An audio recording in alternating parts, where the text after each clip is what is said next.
Many psychologists, social workers, even medical professionals are increasingly concerned about the frantic pace of life the average person has in the Western world. That's only been aggravated to a worse degree coming out of the COVID pandemic and additional stresses in terms of the nation being polarized.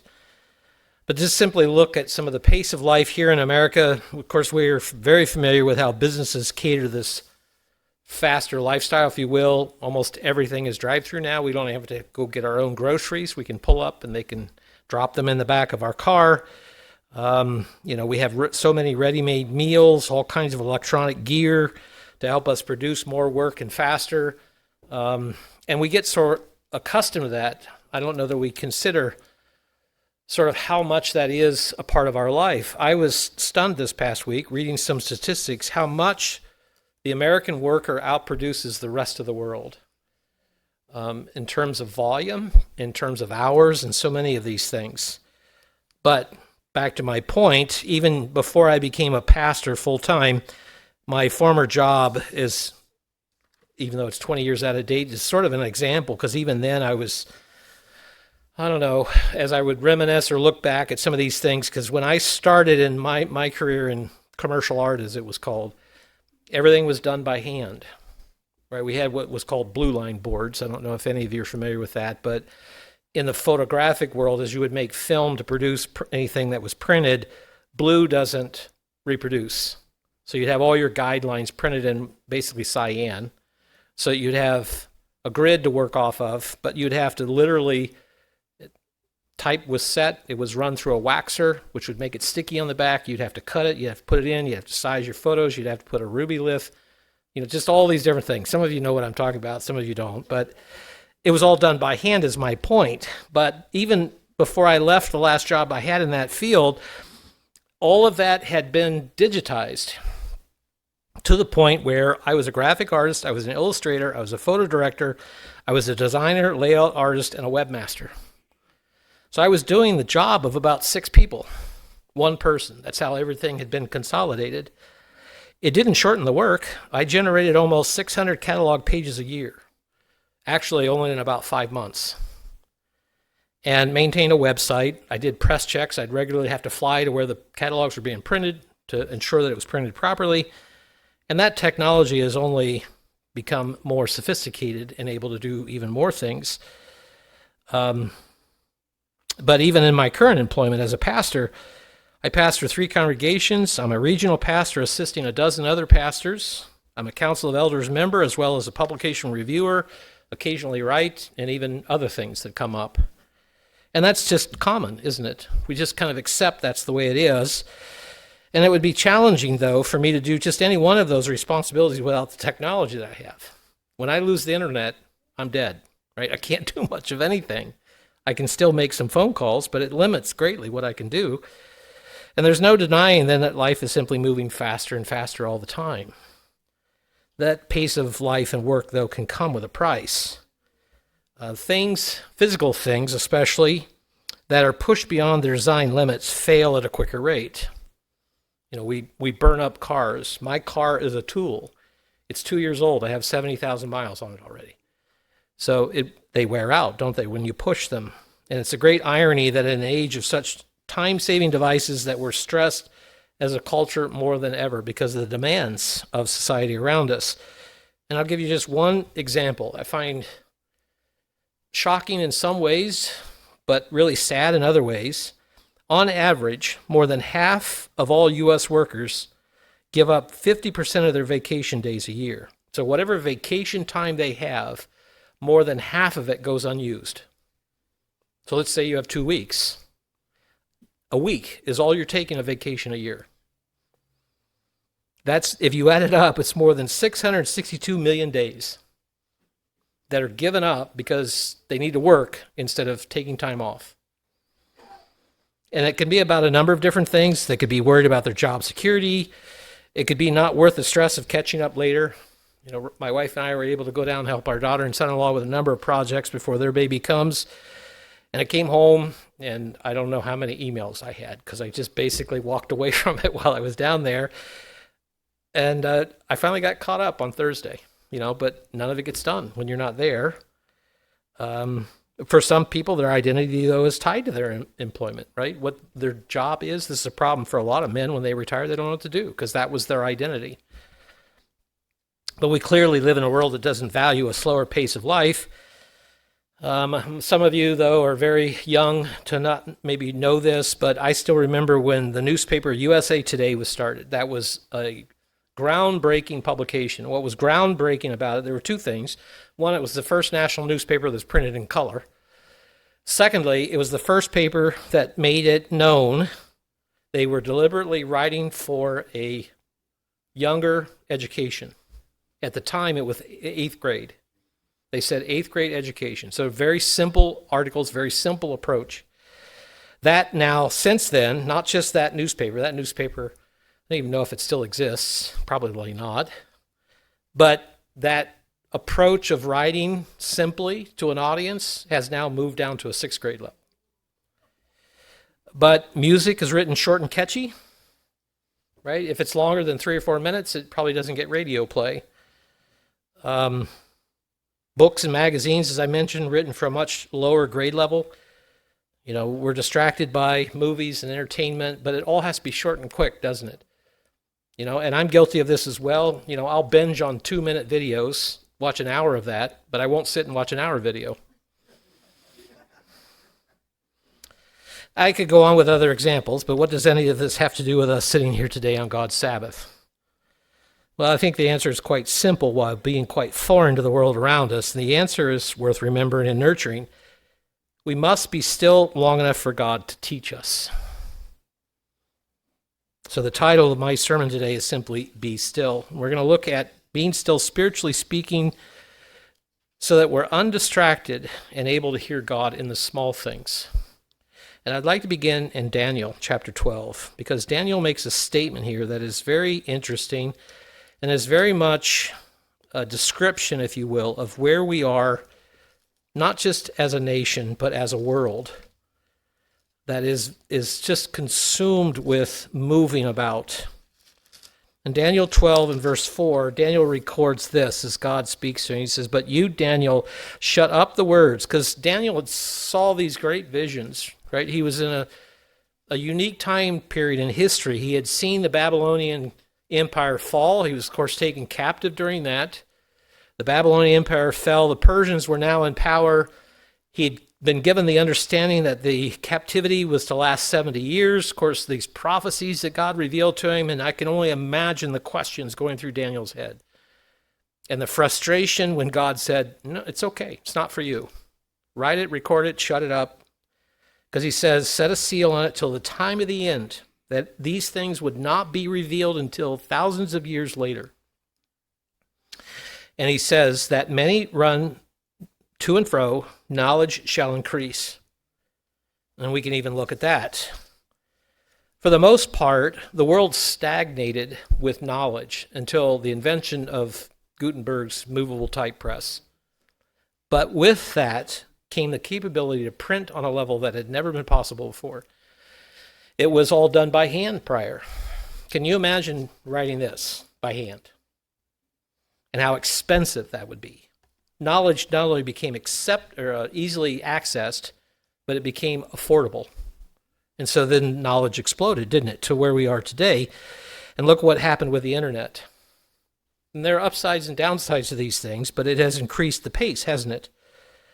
Even in life in general. You know, to look at somebody that lived even 100 years ago, how much has changed in the world, right? So 100 years ago, it was not uncommon for the average person to not have indoor plumbing or electricity, or even a car. We have access to all of that. Look at where we can go with airline transportation, right? In the course of a day, I can pretty much be anywhere in the world, literally, right? Catch the right flights. You're willing to spend the time sitting in an airplane, but still, it would have taken months prior to this to get somewhere in the world, especially far flung. But space travel has come along to the point where I found this statistic interesting as well. 80% of all satellites put in space currently are put in space by SpaceX. 80%. The next closest entity, if you will, is the Chinese government. They put 12% up. 80%. And with that, then look at the access we have to internet, cell phone coverage, all these sort of things. In fact, cell phones themselves, right?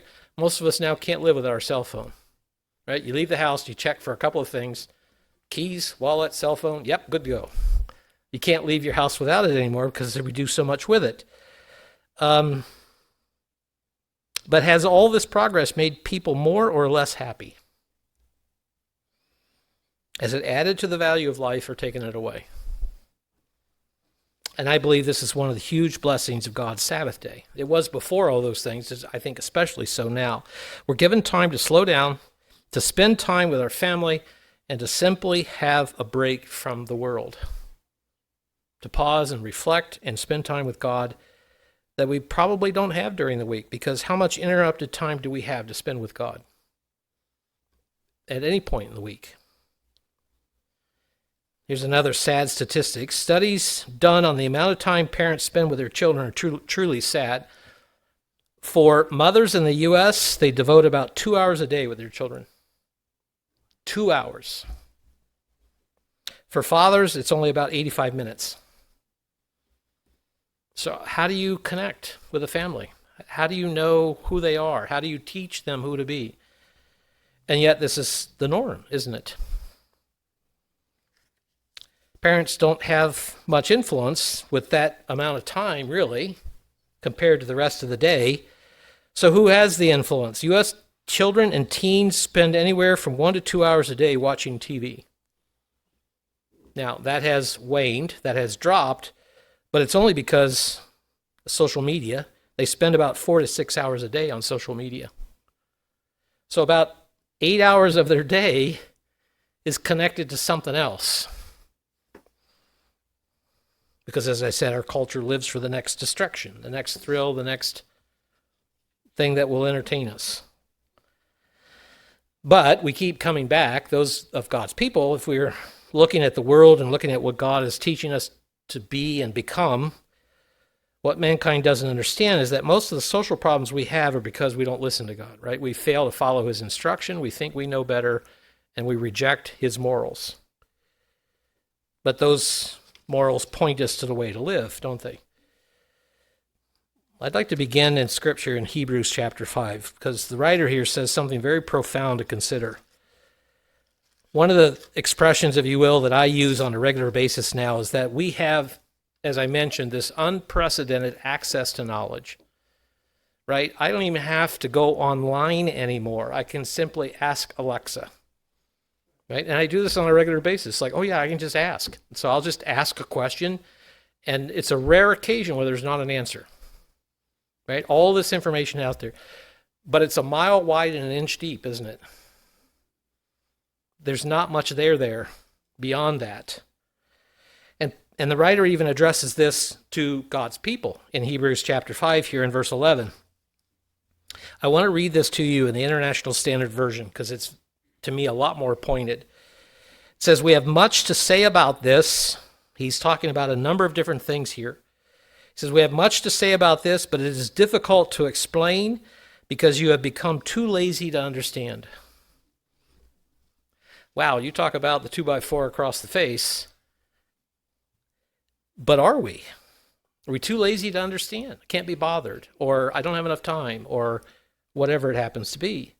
Because even God's people are not immune to the pace of life around us, and if we're not careful, we're distracted with the rest of the culture, right? We find ourselves at the end of the day, and we don't have time.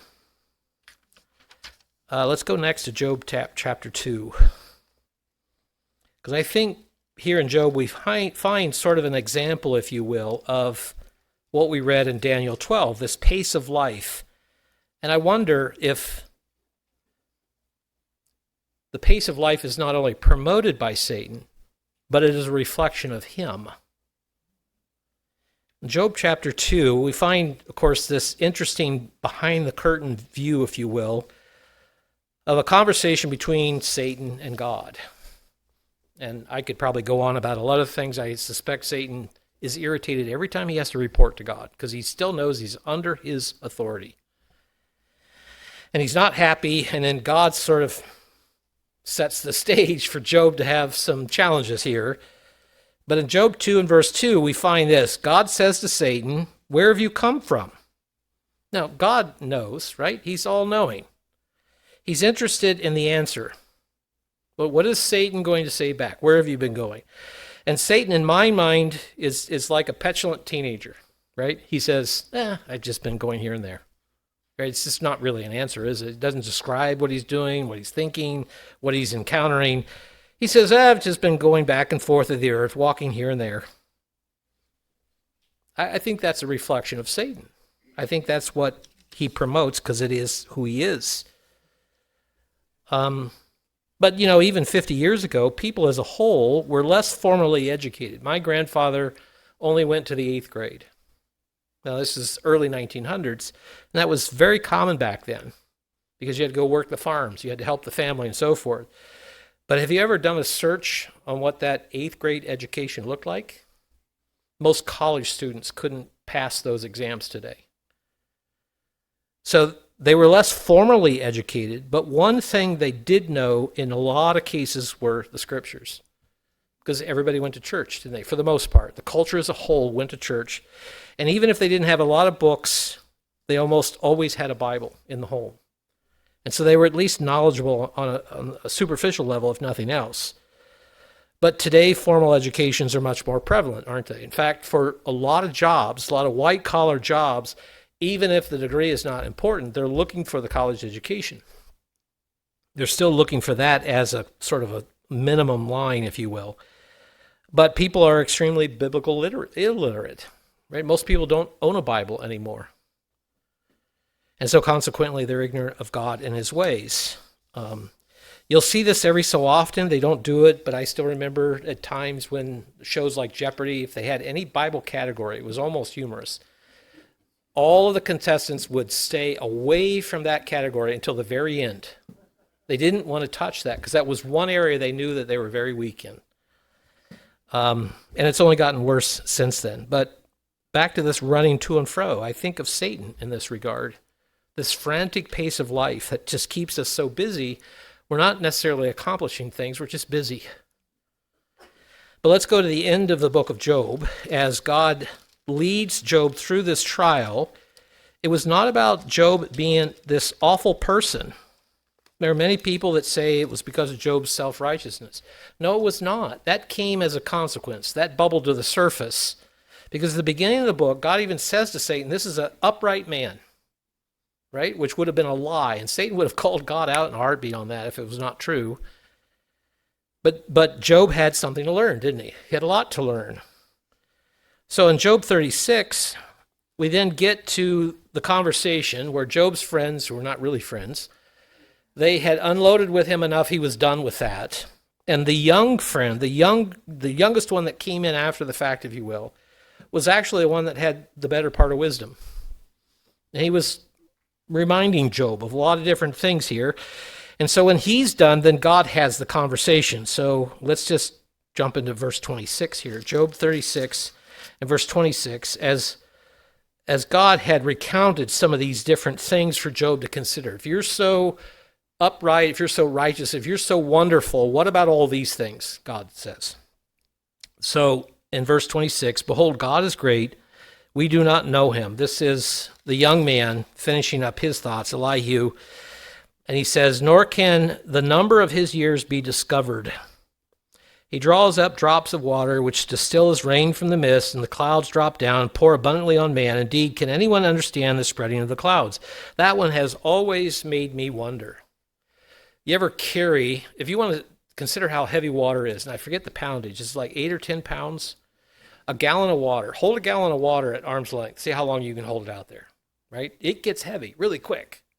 And yet we've got all that up in the sky in these clouds. How does that work? We know it's a gas, but it's still got mass, doesn't it? And it coalesces and it rains, and this is what Elihu is talking about. Or the thunder. It's been said that one thunderclap has more power than the world uses in a whole year. Just where does that energy come from? Yet it's there, isn't it? These charges in the atmosphere that God creates for these things to happen. It says, for these he judges his people, he gives food in abundance. That's the other thing we've forgotten as a nation. I remember pictures when I was a young boy, the farmers at the end of the year, they didn't have enough silos to put all the grain in. They would pour it down the center of small town streets until they could offload it into trains and take it to wherever it was going. There was just so much. He covers his hands with lightning, commands it to strike. Thunder declares in the cattle as well concerning the rising storm. And so he's reminding Job of these things. And then we move to chapter 13. And he continues on, chapter 37, but let's move to verse 13. He reminds Job of these things, and he says, he causes it to come, whether for correction or for his land or for mercy. I mean, there's a lot to consider here. I'm hitting just the high points again.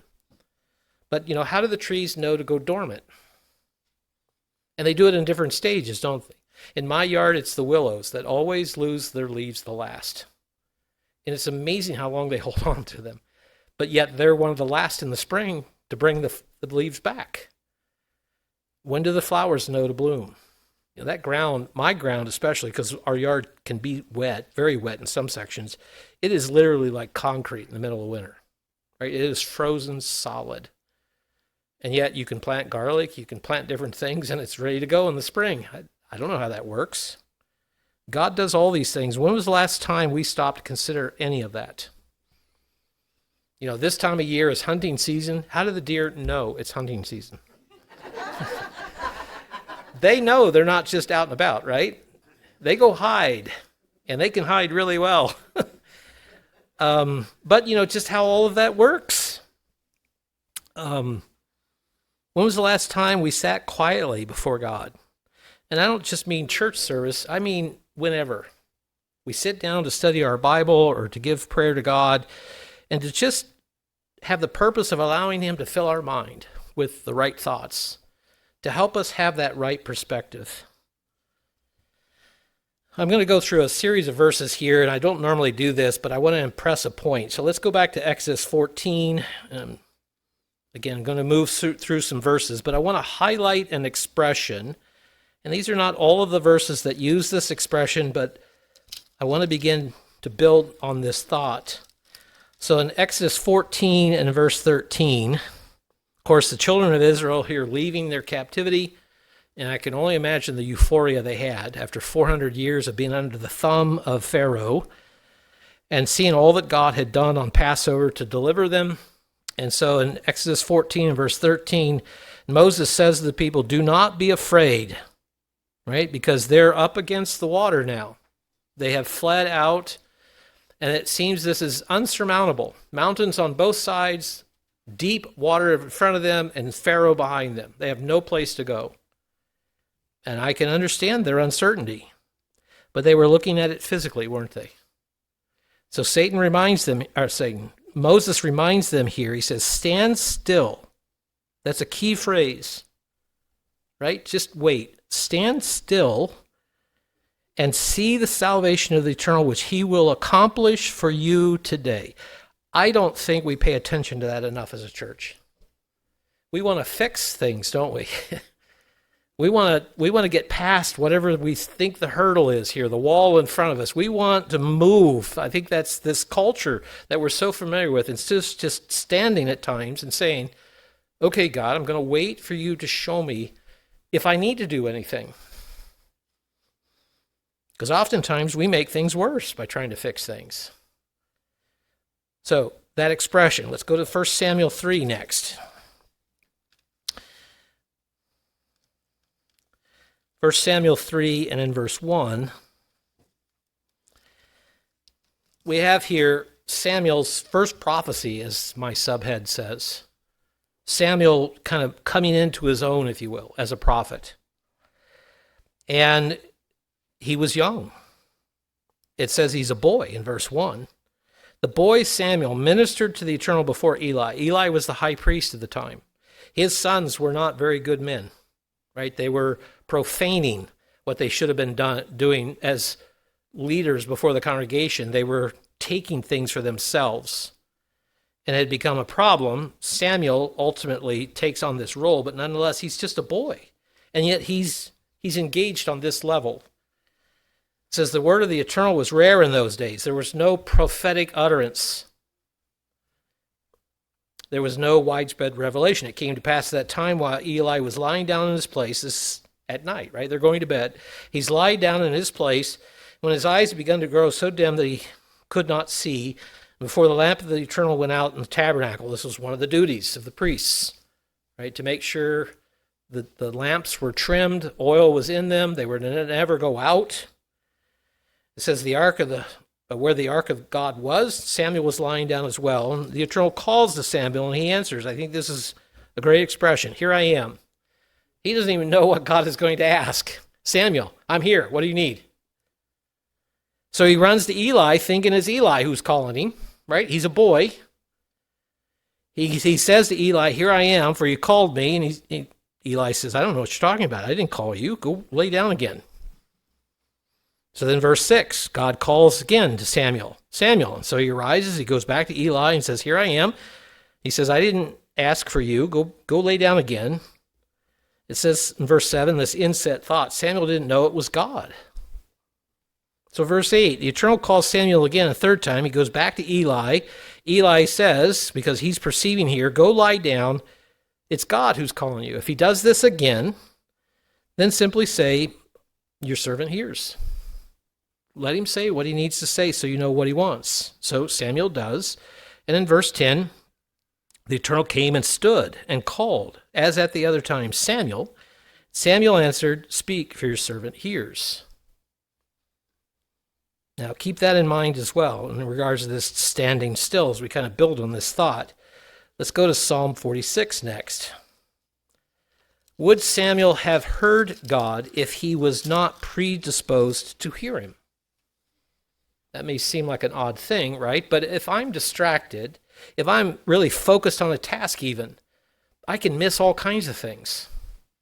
I've done this before, right? I leave the house thinking I'm going one place, and then I realize I'm driving to somewhere else because I'm just in this habit, right? You get in the car and you're going to a certain place, whether it's Sabbath service or it's to go do a visit or a Bible study or whatever it is, and it's like, I'm not going the right direction. You finally wake up. Everything's on autopilot. So, Psalm 46, this is a song of Korah. There are a number of those which are interesting to read through, but nonetheless, these are descendants of Korah who rebelled. So not all the family followed their patriarch, their father. It says, God is our refuge, very present help in trouble. Therefore we will not fear. We sing this, right, in one of our hymns. Even though the earth be removed, and though the mountains are carried away in the midst of the sea, though its waters roar and tremble, though the mountains shake with its swelling, there is a river whose streams shall make glad the city of God, the holy place, the tabernacle of the Most High. What is this saying? It doesn't matter if the world is crumbling down around your ears, right? God is still there. He's still in his holy place. God is in the midst of her, verse 5. She shall not be moved. God shall help her just at the break of dawn. The nations raged, the kingdoms were moved. He uttered his voice, the earth melted. The Eternal of hosts is with us. The God of Jacob is our refuge. Come, behold the works of the Eternal, who has made desolations in the earth. He makes wars cease to the end of the earth. He breaks the bow and cuts the spear in two. He burns the chariot in fire. Be still. We come back to that expression. Be still and know that I am God. I will be exalted among the nations and exalted in the earth. Be still.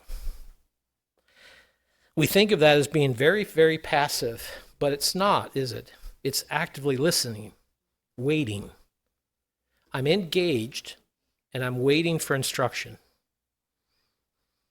Let's go back in Psalms to chapter 4, and let's look at how some of this looks. Because what does it mean to be still? Like I said, we can think that just means doing nothing, but there are aspects of being still. Psalm 4 and verse 4 says, be angry and do not sin. That's a challenge. right? Because in my estimation, anger is probably the most powerful emotion God has given us. It can so easily get out of hand, right? Because there's so much emotion involved, and because anger kind of takes on its own life if we're not careful. Meditate within your heart. What do you do when you meditate? Everything else is set aside, isn't it? Ideally, you're in a quiet spot. There are no distractions. You're focused on simply pondering.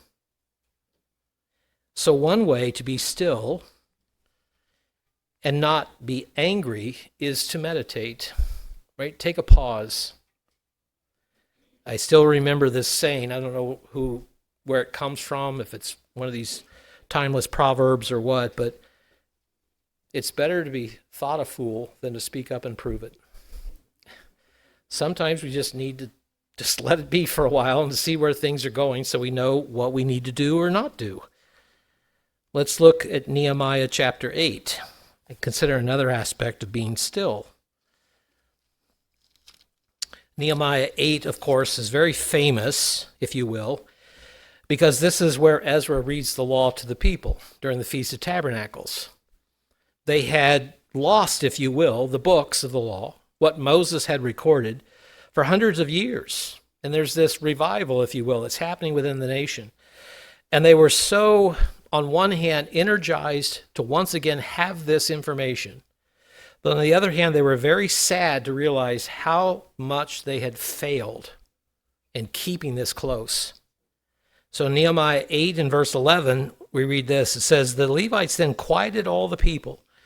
What was the job of the Levites? There were many different jobs, but probably the most or highest responsibility was for them to teach the people the law, right? Teach them God's instruction. And so they're still there engaged. And notice what they say. Be still. These people are very sad on one hand, as I said, but very excited on the other. They're very conflicted here, aren't they? But they say to the people, Levites here, be still, for the day is holy. Do not be grieved. So we can be still and worshiping before God. It's okay, essentially, is what they're saying. We can't go back and unring the bell, can we? We can't go back and change things. So just from here, let God speak to you. Let's go to 2 Chronicles. Another example of, in times of crisis, how to be still. 2 Chronicles 20. And in verse 17. This is a time here where the Ammonites and some of their allies came to battle against Jehoshaphat. This is the northern kingdom. And things were not looking good, as oftentimes is the case during times of war and conflict. But just to highlight verse 17 here. Jehoshaphat is being spoken to here by Jahaziel. If you go back up to verse 14. And he's giving instruction and an encouragement to Jehoshaphat here. So in verse 17, he says, "You will not need to fight in this battle." You know, how many times do we fight in a battle we don't need to fight in? So he says to him here, you don't need to do this. Position yourselves, notice, stand still and see the salvation of God. Just let God take care of this. You can still show up. I want you to pay attention so you see what God does. But you don't have to do anything. I mean, think about how many times God did this with Gideon and his 300 men. First of all, that whole winnowing down was very interesting, how that happened.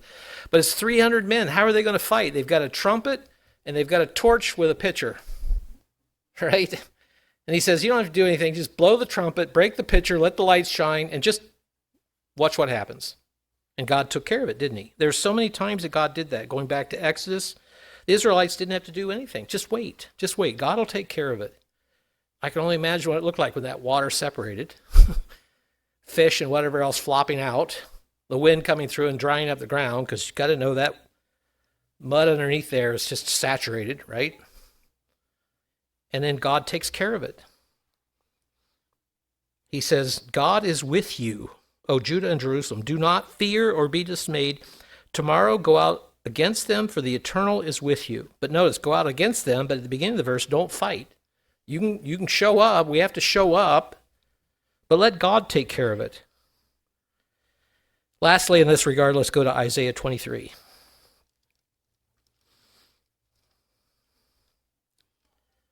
Isaiah 23 and in verse 2. This is a proclamation, specifically this chapter, against Tyre, who was a power at the time in the Mediterranean area. But just consider it for anyone who is in opposition to God. So Isaiah 23 and verse 2, he says, "Be still, you inhabitants of the coastland, you merchants of Sidon, whom those who cross the sea have filled. Be still, even in opposition to God." So how do you be still in this regard? Stop sinning. Right? Sometimes we need to be still so that we can see I'm not doing the right thing. Because when you're engaged, right, it's very easy to just keep moving forward. You know, I've got good news and bad news. What's the good news? Making really good time. What's the bad news? We're lost. Not really helpful, is it?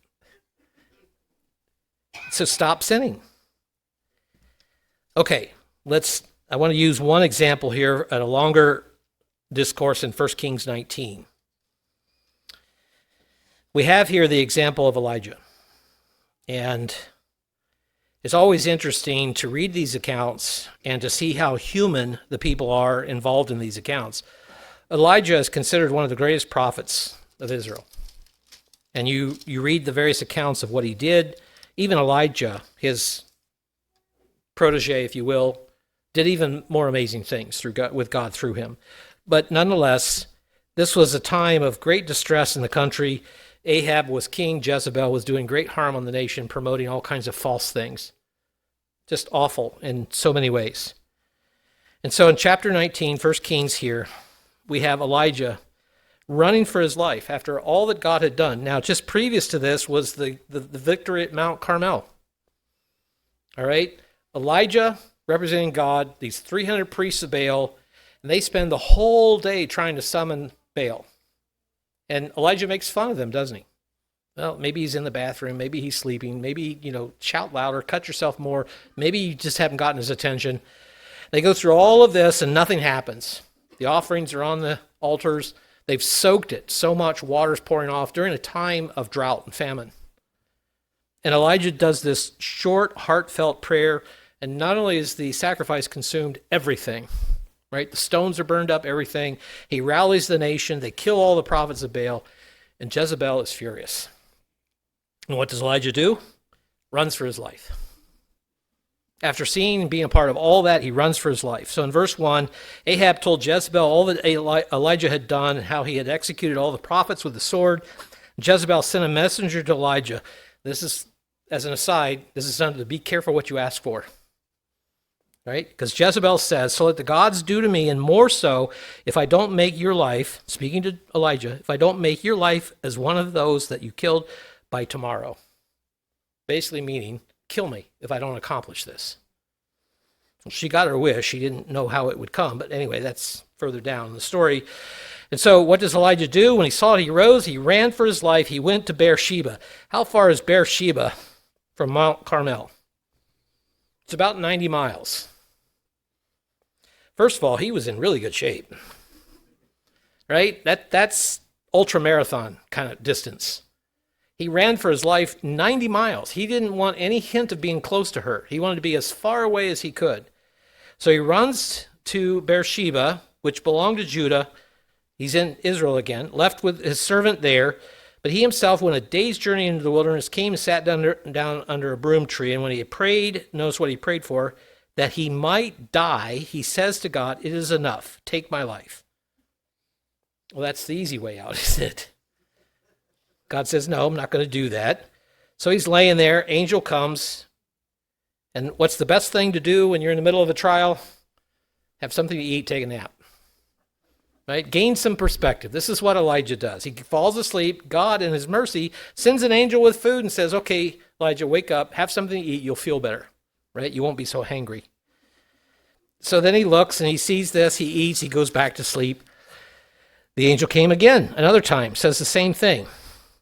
Notice, your journey is too far from you. Have some more food. You're not done yet.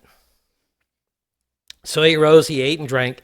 He went in the strength of that food 40 days and 40 nights. He's moving every day. So he's going from Beersheba to Horeb. How far is Beersheba from Horeb? It's about another 100 miles. But this time he's not running away, is he? He's going where God wants him to go. And so then he ends up at this mountain. Notice verse 9, this cave. He spent a night in that place, and God speaks to him. He came to him and said, "What are you doing here, Elijah?" And I can only imagine him saying, "You told me to come here.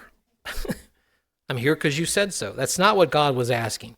Why are you doing these things? Why aren't you out doing what I want you to do? So Elijah says to God, "I've been very zealous for the eternal God of hosts, for the children of Israel. You know my record. You've seen what I've done." He says, "And I've torn down their altars. I've killed their prophets. I alone am left, and they seek to take my life." That's a pretty defeatist attitude, isn't it? But really understandable. For all that he knew, he was the only one. So then God teaches him. Verse 11, God says to Elijah, "Go out and stand in the mountain before the Eternal." Right? He's in this cave. So go out of the cave, just stand there. And God passed by, and a great wind, so strong it tore the mountain and broke the rocks in pieces. I would not want to be in the middle of that. Right? Just literally see this mountain tearing itself apart. What are you going to do? Where are you going to go? There's seemingly no protection. But it says, notice, the Eternal was not in the wind. Elijah's probably wondering, where's God? Right? We can ask ourselves that at times. Where is God? Does he not see me in the midst of whatever we're going through? Does he not see how I've followed his instruction? Does he not see the persecution I'm enduring here? This is what Elijah's going through. But God's using all of this as an object lesson. So then after this, the rocks being destroyed and all this earthquake happening, verse 12, God sends a fire. But it says the Eternal was not in the fire. Now, there have been occasions where I've used accelerant to make a fire. Those are fires you want to be very careful with, right? Because they whoosh. And that heat that comes off of that is something else. I still remember when I was a boy, the easement driveway that my parents used for their place also had two other houses on that driveway. And the neighbor at the far back, I don't know what the circumstances was, but his house caught on fire. And of course, it was a big fire. This whole house is burning. It was so hot it melted the glass. I still remember watching it melt the glass. That's how hot it was. But you could not get close to it because it was that hot. Elijah sees something very similar, probably even more so here. But it says God's not there. So after the earthquake, after the fire, notice then God sends a still small voice. Verse 13. So it was that when Elijah heard it, he wrapped his face in his mantle, his cloak, right? He covered his face. And he went out and he stood in the entrance of the cave. And suddenly the voice came to him and said, "What are you doing here?" Didn't say that in the earthquake. Didn't say that in the fire. Said it in the still small voice. God is not always in the rushing mighty wind. He's not always in the earthquakes. He's not always in the fires or the thunderings. More often than not, it's my assessment, if you will, that he's in the quiet things. Right? Because in the midst of chaos, it's easy to not hear or to be distracted. The small things, the small voice is where we'll hear. And more often than not, if you study public speaking, it's not the ones who yell or have a high volume. Even as a boy, I couldn't take a lot of that when men were speaking and they were almost yelling through their whole sermon. It's the soft voice that more often than not gets the attention because you have to pay attention, right? You're not yelling it. There are some that have said it's very interesting in the English language, the word listen has the same 6 letters as the word silent. And there's much to ponder there. But there's also another interesting story I would like to relate along this matter of being still. Some years ago, way back before refrigerators, people would keep things preserved over the summer if they needed to be cold in what were called ice houses. These ice houses were truly amazing. They had very thick walls. Usually they were lined with metal on the inside. They had no windows in order to keep that ice as long as they could. Because the ice they would pull out from time to time and put in, we call them refrigerators now, but in a smaller ice box to keep things cold that needed to stay cold so they wouldn't spoil so quickly. So consequently, in the wintertime, this was a big project. The rivers, the streams, the lakes, whatever, the ponds would freeze over. Men would go out and they would cut these blocks of ice out of these bodies of water, and they would haul them to the ice house, and they would stack them covering with layers of sawdust so it didn't become one big ice cube, right? You needed to have them not stick together. And so then this ice would last, sometimes through the whole summer. And the story was told that in Wilmington, North Carolina, there was an ice house there located across from Cape Fear River. In the course of harvesting, if you will, some of this ice, one of the workers lost a pocket watch, which may not seem like a big deal to us. I can go to Walmart and pay $8 for a watch. Back then, it was quite an expensive thing, very expensive. But he lost it, so you can imagine he wanted to find this. He searched and searched for the watch in the ice house. He couldn't find it. He went through all the sawdust that he could. His workers also tried to help him, those that worked with him. They were trying to find this watch as well, but they didn't succeed either. And so there was a small boy hanging around, hearing this conversation. All the men taking a break to go to lunch, he slipped into the ice house. And before they were done eating their lunch, he came out, he had the pocket watch. And they were all pretty amazed, and they basically said to him, "How in the world did you find this?" He says, when I closed the door, I laid down in the sawdust, and I kept very still. So no windows, right? No light, no sound, thick walls. It's very quiet in there. He said, I just laid down, kept very quiet. Soon I heard the watch ticking. So oftentimes the question is not whether God is speaking, but whether we're still enough and quiet enough to hear. Because sometimes God can be in the earthquakes or the great fires or whatever it happens to be. But again, more often than not, he's in the still small voice. And I find that reinforced by the example of Jesus Christ. How many times did he go into the wilderness or find a quiet place to pray with his Father? No distractions, because that was the important thing. Luke 5, John 11, many other places. So let's conclude in Ephesians 5.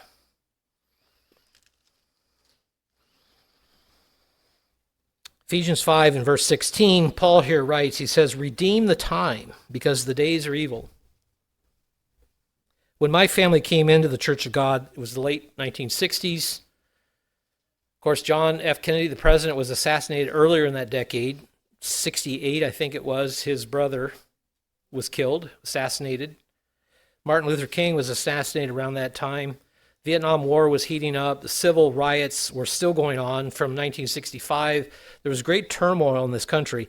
I never thought I would graduate high school before Christ would return. Fast forward to the end of 1970s, you have the oil embargo and how that just changed everything in the world. The cost of oil skyrocketed, changed economies overnight.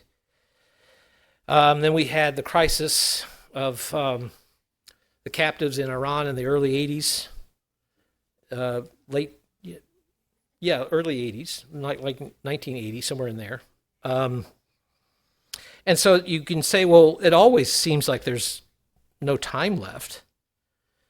The days have just gotten eviler, haven't they? They've gotten more evil, not less evil. So this is even more important. So how do we redeem time?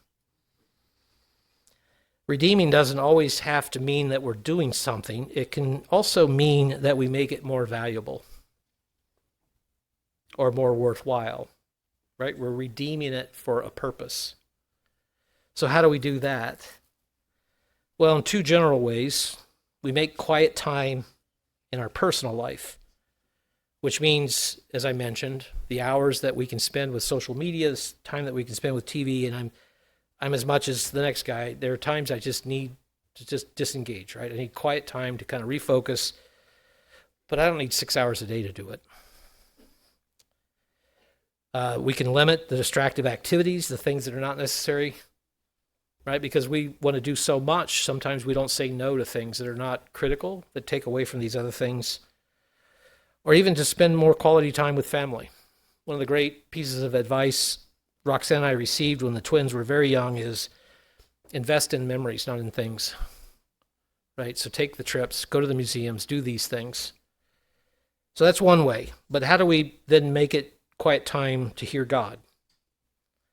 Well, of course, the four important things: daily prayer, Bible study, meditation, and regular fasting.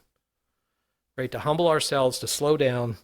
Because even if we're working our normal job, if you will, during a day that we're fasting, you're going to be reminded, aren't you, that you're fasting. It's going to make the thoughts different. It's going to put the focus in a different place. So do we value a slower pace of life spiritually? Do we know the value, see the reason for doing that? Are we nurturing our relationship with God by being still long enough for him to teach us?